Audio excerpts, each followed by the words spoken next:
સરકારી અનાજની ચોરી અને વેચાણ થતું હોવાની ઘટનાઓ અવારનવાર પ્રકાશમાં આવતી હોય છે અને ત્યારબાદ સરકારી કાર્યવાહી બાદ ફરી પાછું આ પ્રકારનું તંત્ર રાબેતા મુજબ ચાલતું પણ હોય છે। તેવી જ રીતે નવસારી ખાતે સરકારી અનાજના ગોડાઉનના મેનેજર તરીકે નોકરી કરતા કિશન બાબુભાઈ વંજારાના નવસારી કબીલપુર ખાતેની રામેશ્વર પાર્ક સોસાયટીના ઘરેથી સરકારી અનાજનો જથ્થો ઝડપાતા ચકચાર મચી જવા પામે છે।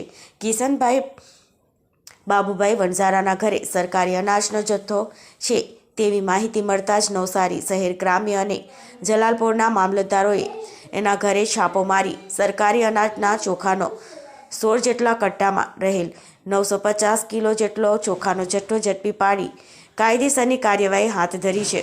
ત્યારે જાણવા મળતી વિગતો મુજબ કિશન બાબુભાઈ વંજારા દ્વારા એવી માહિતી આપવામાં આવે છે કે આ જથ્થો સસ્તા અનાજની દુકાનના પરવાનેદારને આપવા માટે ઘરે રાખવામાં આવ્યો હતો।